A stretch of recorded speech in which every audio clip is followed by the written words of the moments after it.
மீன ராசிக்காரங்க புதுமையான சிந்தனைக்கு சொந்தக்காரங்க, பூ போல மனசு, கோபத்தை மறைச்சிட்டு சிரிப்பை மட்டும் காட்டக்கூடியவங்க, எடுத்த காரியத்தை எப்படியாவது முடிச்சே தீரணும் அப்படின்றதற்காக கஷ்டப்பட்டு போராடக்கூடியவங்க, நல்லது கெட்டதை முழுசா தெரிஞ்சவங்க, குரு பகவானை ராசி அதிபதியாக கொண்டவங்க, எல்லா இடங்கள்லையும் நேர்மையும் உண்மையும் மட்டுமே நம்பக்கூடியவங்க, உங்களுக்கு சொந்தமோ பந்தமோ அது தப்புனா அது தப்பு தான், வெட்டு ஒன்று துண்டு ரெண்டுன்னு பேசக்கூடியவங்க, உண்மை நியாயத்திற்கு மட்டுமே என்னைக்குமே கை கொடுப்பீங்க, உண்மைக்கு புறம்பாக எந்த ஒரு விஷயத்தையுமே செய்ய மாட்டீங்க. இதனால தான் மீனராசிக்காரர்களுக்கு நிறைய கஷ்டங்களும் துன்பங்களும் அதிகமாகவே ஏற்பட்டுக்கிட்டு இருக்கு. தங்களுடைய கஷ்டத்தையும் கண்ணீரையும் கடுகளவு கூட மற்றவங்களுக்கு தெரியாம பார்த்துக்குவாங்க. இதனால பார்க்கிறவங்க எல்லோருமே மீன ராசியா இவங்களுக்கு என்னப்பா சூப்பரா இருக்கிறாங்க, இவங்களுக்கு என்ன குறைச்சல் அப்படின்னு தான் நினைச்சுக்கிட்டு இருக்காங்க. ஆனா சாப்பாட்டுக்கு கூட கஷ்டப்படுறது உங்களுக்கு மட்டும்தான் தெரியும். கஷ்ட காலத்துல திரும்பி பார்க்க கூட ஆள் கிடையாது. ஏதோ தட்டு தடுமாறி எந்திரிச்சு நிக்கிறப்ப உங்களை குறை சொல்றதுக்குன்னே நிறைய பேர் தேடி வருவாங்க. உங்க சொந்தக்காரங்க நண்பர்களுக்கு ஒரு தேவை இருக்குதுன்னா மட்டும்தான் உங்ககிட்ட வருவாங்க. அந்த தேவை முடிஞ்ச உடனே உங்களை தூக்கி போட்டுருவாங்க. மறுபடியும் அவங்க உங்ககிட்ட உதவின்னு கேட்பாங்க. அவங்க உங்களுக்கு முன்னாடி பண்ண துரோகத்தை எல்லாமே மறந்துட்டு, மீண்டும் அவங்களுக்காக உதவி செஞ்சு ஏமாறக்கூடியவங்க தான் நீங்க. வாழ்க்கையில எப்படியாவது முன்னேறணும் அப்படின்றதற்காக தினம் தினம் கஷ்டப்பட்டு உழைக்கக்கூடியவங்க தான் மீனராசிக்காரங்க. கடந்த காலகட்டங்கள்ல தங்களுடைய வாழ்க்கையில நீங்க நல்லது நடக்க போகுதுன்னு நினைச்சுக்கிட்டு இருந்திருப்பீங்க. ஆனா உங்களுக்கு அந்த டைம்ல ஒரு மிகப்பெரிய ஏமாற்றம் தான். புதுசா ஒரு சில பிரச்சனைகளும் கஷ்டங்களும் தானாகவே உங்களை தேடி வந்திருக்கும். மீன ராசிக்காரங்க சொந்த பந்தத்தை இழந்தாங்க, சொத்துக்களை இழந்தாங்க, தனக்கு நெருக்கமாக இருக்கக்கூடிய உறவுகளையுமே இழந்தாங்க. கடைசியா நான் மட்டும்தான் எல்லாத்தையுமே இழந்துட்டு நிக்கிறதா இருக்குது. எனக்கு உயிர் வாழவே பிடிக்கலன்னு சொல்லிக்கிட்டு இருக்காங்க. இதுக்கு மேல என்னால வாழவே முடியல சாமி. தயவு செஞ்சு என்ன உன் கூடயே கூட்டிக்கிட்டு போயிரு. நான் இவ்வளவு கஷ்டப்பட்டதுக்கு அப்புறம் எனக்கு வாழ்க்கையில வாழணும்ன்ற எண்ணம் சுத்தமாவே போயிருச்சு. உங்க மனசுல கவலையும் துன்பம் தான் அதிகமாகவே இருக்குது. நீங்க செய்யக்கூடிய ஒவ்வொரு விஷயத்தையுமே தடுப்பதற்கும், உங்களை அவமானப்படுத்துவதற்கும் இங்கு நிறைய நபர்கள் முயற்சி பண்ணிக்கிட்டு இருக்காங்க. இது எல்லாமே தெரிஞ்சுமே கூட நீங்க என்னமோ பண்ணுங்க, எனக்கு என்ன வந்துச்சு அப்படின்னு தன் வேலையில மட்டும் என்னைக்குமே குறிக்கோளா இருக்கிறவங்களா நீங்க. ஏன் எனக்கு மட்டும் ஏன் இவ்வளவு கஷ்டம் வருது? என்னோட வாழ்க்கையில நான் யாருக்குமே கெடுதலையோ, கஷ்டத்தையோ, துன்பத்தையோ கொடுத்ததில்ல. எனக்கு மட்டும் ஏன் இப்படின்னு எல்லாமே நடந்துகிட்டு இருக்கு அப்படின்னு தான் நிறைய நபர்கள் சொல்லிக்கிட்டு இருக்கீங்க. மீன ராசிக்காரங்களுக்கு பிரச்சனைன்றது வரும். அது கொஞ்ச நாள் இருக்கும். அதுக்கப்புறம் அந்த பிரச்சனை போயிரும். இந்த மாதிரி பிரச்சனை வரும், போகும் அப்படின்ற நிலைமையில தான் நிறைய நபர்கள் வாழ்ந்துகிட்டு இருக்கீங்க. நீங்க என்னதான் பிரச்சனையை தவிர்த்தாலும் ஏதாவது ஒரு சூழ்நிலையில உங்களை நோக்கி பிரச்சனையும் கஷ்டமும் வந்துகிட்டு தான் இருக்கு. ஆனா இனி வரக்கூடிய நாட்கள்ல உங்களுக்கு இன்பத்தையும் மகிழ்ச்சியும் தரக்கூடிய ஒரு காலகட்டமாகவே அமைஞ்சிருக்குது. இது நாள் வரைக்கும் நடந்த கெட்ட விஷயத்தை எல்லாமே விட்டுருங்க. இனி வரக்கூடிய நாட்கள்ல உங்களுக்கு எப்படிப்பட்ட நன்மைகள் வரப்போகுது அப்படின்றத நம்ம தொடர்ந்து பார்க்க போறோம். முதலாவதாக பார்த்தீங்கன்னா, உங்களுக்கு சனியுடைய வக்ர பயிற்சியானது ஸ்டார்ட் ஆயிருச்சு.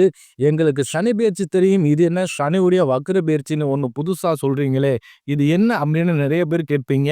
அதாவது பார்த்தீங்கன்னா, சனி பயிற்சியானது உங்களுக்கு மார்ச் மாசம் இறுதியில கும்பராசியிலிருந்து சனி பகவான் உங்களுடைய மீனராசிக்கு வந்துட்டாரு. வந்ததுலேருந்து பார்த்தீங்கன்னா, இத்தனை நாட்களா வாழ்க்கையில ஃபுல்லாவே மைனஸாக செயல்பட்ட சனி பகவான், இனி வரக்கூடிய ஒரு 4, 5 மாதங்களுக்கு முழுவதுமாகவே ப்ளஸ்ஸாக செயல்பட போகிறார். இதுதான் அந்த சனியுடைய வக்ர பயிற்சி என்று சொல்லுவோம். இதன் மூலமாக நல்ல ஒரு மாறுதலும், முன்னேற்றமும் உங்க வாழ்க்கையில் நிச்சயமாக ஏற்பட போகுது. அது மட்டும் இல்லாமல் உங்களுக்கு சுக்கிர பயிற்சியோட பலன்களும் ஸ்டார்ட் ஆயிருச்சு. இதனுடைய பலன்கள் பார்த்தீங்கன்னா, 12 ராசிக்குமே பொது பலன்களாகவே இருந்தாலுமே கூட, மீன ராசிக்கு இத்தனை நாட்கள் கஷ்டப்பட்டதுக்கு கொஞ்சம் கொஞ்சமாக ஒரு நல்ல ஒரு முன்னேற்றம் அப்படின்றது இந்த சுக்கிர பயிற்சி மூலமாக உங்க வாழ்க்கையில ஏற்பட போகுது. அது மட்டும் இல்லாம இந்த வருட கிரகங்களுடைய மாற்றங்கள் மூலமாக இந்த ஆகஸ்ட் 31ஆம் தேதியிலிருந்து பார்த்தீங்கன்னா, உங்களுக்கு வருட கிரகங்களுடைய மாற்றங்கள் இருக்குது. இதன் மூலமாக குரு பெயர்ச்சியோட பலன்கள் மீன ராசியான அதிபதி குரு பகவான் உங்களுக்கு இதுவரைக்கும் எந்த ஒரு நல்லதுமே பண்ணாம இருந்தாரு. இனி இந்த வருட கிரகங்கள் மூலமாக குரு பெயர்ச்சியோட பலன்கள் முழுமையாக உங்களுக்கு கிடைக்க போகுது. இதன் மூலமாக பொருளாதாரத்தில் நீங்க நினைச்சு பார்க்க முடியாத அளவுக்கு நல்ல ஒரு முன்னேற்றத்தை விரைவில் நீங்க அடைய போறீங்க. கடந்த காலகட்டங்கள்ல நல்ல ஒரு வேலைன்றது கிடைச்சிருக்காது. ஏதோ ஒரு கிடைக்கிற வேலைக்கு ஒரு 10,000 சம்பளத்துக்கோ, 12,000 சம்பளத்துக்கோ பிடிக்காத ஒரு வேலையை குடும்ப கஷ்டத்துக்காக செஞ்சுக்கிட்டு இருந்திருப்பீங்க. ஆனா இனி வரக்கூடிய நாட்கள்ல உங்களுக்கு தகுதிக்கேற்ப நீங்க ஒரு அரசாங்க வேலைக்கு ட்ரை பண்ணாலும் சரி, இல்ல ஒரு ஐடி ஜாப்போ, பிரைவேட் ஜாப்போ, பேங்க் சைடோ நீங்க எந்த வேலைக்கு ட்ரை பண்ணாலும் அந்த ஜாப் அப்படின்றது உங்களுக்கு நிச்சயமாக கிடைக்க போகுது. இந்த கோர்ட் கேஸ்ன்னு ரொம்ப நாட்களா அலைஞ்சிருக்கிற நபர்களுக்கு விரைவில் உங்களுக்கு சாதகமாகவே தீர்ப்பு வரும். சொத்து பிரச்சனையும் உங்களுக்கு சாதகமாகவே முடியும். சனி பகவானுடைய பார்வை உங்களுக்கு நேரடியா இருக்குது. இதன் மூலம் வருமானம் அப்படின்றது பல வழிகளில் வரும். தொழிலில் லாபம் அதிகமாகவே கிடைக்கும். அரசியல்வாதிகளை பொறுத்தவரைக்கும் புதிய பொறுப்புகள், புதிய பதவிகள் எல்லாமே தானாகவே உங்களை வந்து சேரும். ராகுவால உங்களுடைய செல்வாக்கு உயரும், உடல் ஆரோக்கியம் மேம்படும், சங்கடங்கள் நீங்கும். மறைமுகமாக உங்க தொழில் வாழ்க்கையிலும் சரி, இல்லற வாழ்க்கையிலும் சரி, நிறைய நபர் வந்து ஏதாவது ஒரு வகையில பிரச்சனையும் தொல்லையும் கொடுத்துக்கிட்டு இருந்திருப்பாங்க. இனி அவர்களுடைய தொந்தரவுன்றது முழுவதுமாகவே இருக்காது. கடந்த காலகட்டங்களில் நீங்கள் ஒரு கம்பெனியில் இரவு பகல் பார்க்காம உழைச்சிக்கிட்டு இருந்திருப்பீங்க. உங்களுடைய சொந்த கம்பெனியை நினச்சி வேலை செஞ்சுருப்பீங்க. ஆனால் உங்களுக்கு இதனால் வரைக்கும் சரியான ஒரு அங்கீகாரம் அப்படின்றதே கிடைச்சிருக்காது. இனி வரக்கூடிய நாட்களில் உங்களுக்கு சம்பள உயர்வு, பதவி உயர்வு, உங்களுக்கு மேலே இருக்கக்கூடிய அதிகாரிகளுடைய ஆதரவு முதற்கொண்டு உங்களுக்கு விரைவில் கிடைக்க போகுது.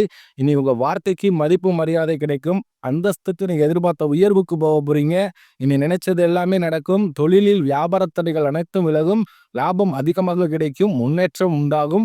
வரவேண்டிய பணம் விரைவில் கைக்கு வந்து சேரும். குடும்பத்தில் நெருக்கடிகள் விலகும். செல்வாக்கு அந்தஸ்து உயரும். வெளிநாட்டு முயற்சிகள் வெற்றியை தரும். தெய்வ சிந்தனை அதிகமாகும். பெரியோர்களிடையே உதவிகள் கிடைக்கும். உறவுகளில் இருந்த சண்டை சச்சரவு முழுவதுமாகவே விலகும். புதிய நண்பர்கள் உங்களுக்கு உதவி செய்வாங்க. தொழிலில் ஏற்பட்ட நெருக்கடிகள் நீங்கும். முடங்கி கிடந்த நிறுவனங்கள் மீண்டும் இயங்கும். வியாபாரத்தில் எதிர்பார்த்த லாபம் கிடைக்கும். புதிய தொழில் தொடங்கக்கூடிய முயற்சிகள் கண்டிப்பாக உங்களுக்கு வெற்றியை தரும். கடந்த காலகட்டங்களில் திருமண நிலை அப்படின்றது மீனராசிக்காரர்களுக்கு நிறைய பிரச்சனையும் சிக்கலையுமே பெரும்பாலும் சந்திச்சிருப்பீங்க. இதில் குறிப்பாக பார்த்தீங்கன்னா பெண்களுக்கு ஏதோ ஒரு வகையில் திருமணம் அப்படின்றது அடைஞ்சிருது. ஆனால் ஆண்கள் தான் ரொம்ப ரொம்ப பாவம். ஏன்னா வயதும் பார்த்தீங்கன்னா 30, 33, 35, 38 வயது வரைக்குமே நிறைய மீனராசி ஆண்கள் வந்து திருமண நிலையை அடையாமல் கஷ்டப்பட்டு இருக்கீங்க. கண்டிப்பாக வரக்கூடிய நாட்களில் நீங்கள் எதிர்பார்த்த மாதிரி நல்ல ஒரு வரன் அப்படின்றது விரைவில் உங்களுக்கு அமைய போகுது. வாழ்க்கை துணையை இழந்த மீனராசி ஆண்களோ பெண்களோ அடுத்து வந்து 2வது திருமணம், அதாவது மறுமணம் பண்ணலாமா வேண்டாமா அப்படின்ற ஒரு மிகப்பெரிய குழப்பத்திலேயே இருப்பீங்க. அப்படி 2வது திருமணம் பண்ணும்போது சொந்தக்காரன் தப்பா பேசிடுவாங்களோ, இல்லை ஊருக்காரன் தப்பா நினைச்சிருவாங்களோ, இல்லை பக்கத்து வீட்டுக்காரங்க என்ன நினைப்பாங்க, எதிர்த்த வீட்டுக்காரங்க என்ன நினைப்பாங்க அப்படின்ட்டு நிறைய நபர்கள் வந்து 2வது திருமணத்தை பற்றி யோசிக்காம இருக்கீங்க. ஏன்னா இப்போ இருக்கக்கூடிய பொருளாதார சூழ்நிலையும் இப்போ இருக்கக்கூடிய காலகட்டத்தையும் வச்சு பார்க்கும்போது ஒரு சிங்கிள் பேரண்ட்ஸால் இந்த சொசைட்டியை சர்வே பண்ணுறது ரொம்ப ரொம்ப கடினம். நீங்கள் எதிர்பார்த்த மாதிரியே நல்ல ஒரு மறு வாழ்க்கை அப்படின்றது விரைவில் உங்களுக்கு அமையும். குழந்தை பாக்கியத்திற்காக எங்க மீனராசி நேயர்கள் பார்த்தீங்கன்னா, எங்களுக்கு மேரேஜ் ஆகி 3 வருஷம் ஆகுது சாமி, 5 வருஷம் ஆகுது, 8 வருஷம் ஆகுது. நாங்களும் போகாத ஹாஸ்பிட்டல் இல்ல, பார்க்காத ட்ரீட்மெண்ட் இல்ல.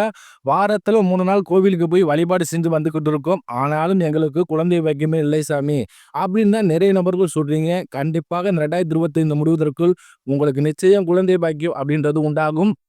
விரிந்திருக்கக்கூடிய கணவன் மனைவி எல்லோருமே, அதாவது பார்த்தீங்கன்னா டைவர்ஸ்க்கு அப்ளை பண்ணிட்டு வெயிட் பண்ணிக்கிட்டு இருப்பீங்க. நீங்கள் மீண்டும் இருவரும் ஒரு முறை ஒன்றாக சேர்ந்து பேசக்கூடிய வாய்ப்பு கிடைக்கும் பட்சத்தில் கண்டிப்பாக இருவரும் ஒன்றாக இணைந்து வாழ்வீங்க. கடந்த காலகட்டங்களில் காதல் அதிகமான தோல்விகளை சந்தித்தது யாருன்னு பார்த்தீங்கன்னா, அது முழுக்க முழுக்க மீனராசிக்காரங்க நீங்கள் மட்டும்தான். ஏன்னா நல்லா லவ் பண்ணிக்கிட்டு இருப்பீங்க. திடீர்னு ஒரு சண்டை சச்சரவு, ஈகோ பிரச்சனை மூலமாக வந்து அந்த லவ் வந்து பிரேக்கப் ஆகிருக்கும். இல்லை வீட்டில் போய் சொல்லும்போது பெற்றோர்கள் வந்து உங்களுடைய காதலுக்கு தடையாக இருந்திருப்பாங்க. ஆனா, இனி வரக்கூடிய நாட்கள்ல உங்களுடைய காதலை நீங்கள் வெளிப்படுத்தும்போது, அந்த காதல் கண்டிப்பாக கைகூடும். வீட்ல போய் சொல்லும்போது, பெற்றோர்களே உங்களுக்கு முன்னாடி நின்னு திருமணம் செய்து வைக்கக்கூடிய வாய்ப்புகள் அதிகமாகவே உள்ளது. இனி வரக்கூடிய நாட்கள்ல கடினமான காரியத்தை சுலபமா செஞ்சு முடிப்பீங்க. உங்க எளிமையான பேச்சு திறமையால நீங்க அனைவரையுமே கவர்ந்தெழுப்பீங்க. சமூகத்தில் உங்கள் பெயருக்கும் புகழுக்கும் படிப்படியாக முன்னேற்றம் வரப்போகுது. சிலர் படிப்பதற்காகவும், வேலை விஷயமாகவும், தொழில் விஷயமாகவும் வெளியூர் அல்லது வெளிநாடு போகக்கூடிய வாய்ப்புகள் எல்லாமே கிடைக்க போகுது. உங்க குடும்பத்துல கடந்த காலகட்டங்கள்ல எந்த ஒரு சுப நிகழ்ச்சியுமே நடந்திருக்காது. இதை நினைச்சு வீட்டுல இருக்கக்கூடிய பெரியவங்க எல்லாருமே ரொம்பவும் மனவேதனைப்பட்டிருப்பாங்க. ஆனா நீ வரக்கூடிய நாட்கள்ல உங்க வீட்டுல திருமணம், சீமந்தம், புதிதாக வீடு கட்ட ஆரம்பிப்பீங்க. கிரக பிரவேசம் போன்ற சுப நிகழ்ச்சிகள் எல்லாமே நடக்க போகுது. மீனராசியை பொறுத்த வரைக்கும் நீங்கள் ஆண்களோ பெண்களோ அரசு வேலையோ தனியார் வேலையோ கூலி வேலையோ நீங்க எதிர்பாராத வருமானம் அப்படின்றது உங்களுக்கு இரட்டிப்பு மடங்காக கிடைக்க போகுது. சேமிப்பு அப்படின்றது பல மடங்காக உயரப்போகுது. இதன் மூலமாக கடந்த காலகட்டங்களில் மீன ராசிக்காரர்களுக்கு ஏற்பட்ட கடன் பிரச்சனை அனைத்தும் உங்களுக்கு வரக்கூடிய நாட்களில் முழுவதுமாகவே நிவர்த்தியாக போகுது. இந்த 2025 முடிஞ்சு 2026 நீங்கள் அடியெடுத்து வைக்கும்போது ஒரு பைசா கடன் இல்லாமல் அனைத்து விதமான கடன்களையுமே கட்டி நிற்கக்கூடிய அளவுக்கு நல்ல ஒரு பொருளாதார முன்னேற்றமும் நல்ல ஒரு வாழ்க்கை தரமும் விரைவில் உங்கள் வாழ்க்கையில் ஏற்படும் போகுது. இனி வரக்கூடிய நாட்கள்ல உங்களுடைய வளர்ச்சி அப்படின்றது யாருமே எதிர்பார்க்காத அளவுக்கு ஒரு மிகப்பெரிய ஒரு அசுர வளர்ச்சியாக இருக்க போகுது. என்னடா நம்ம கூட தான் இருந்தாரு, திடீர்னு கார் வாங்கிட்டாரு, பைக் வாங்கிட்டாரு, வீடு கட்டிட்டாரு, கல்யாணம் பண்ணிட்டார் அப்படின்னு உங்கள் மீது அதிக பொறாமைப்பட போறாங்க. உங்கள் மீது அதிகமான வன்மத்தை செலுத்த போறாங்க. குறிப்பாக பார்த்தீங்கன்னா, உங்களுடைய குடும்ப உறவுகளும், உங்களுடைய உறவினர்கள், உங்களுடைய நண்பர்கள் இவர்களே உங்களுக்கு எதிரிகளாகவும், துரோகிகளாகவும் மாறக்கூடிய வாய்ப்புகள் அதிகமாகவே உள்ளது. தவறான உறவுகள், தவறான நண்பர்கள் என்று தெரிய வரும் பட்சத்தில் உடனடியாக அவர்களை விட்டு விலகிக் கொள்வது வரக்கூடிய நாட்கள்ல மீனராசிக்காரர்களுக்கு ரொம்ப ரொம்ப நல்லது. அப்படி இல்லாத பட்சத்தில் நிறைய ஒரு பிரச்சனையையும், சிக்கலையுமே பெரும்பாலும் சந்திக்கக்கூடிய வாய்ப்பு அதிகமாகவே உள்ளது மீனராசிக்காரர்களுக்கு.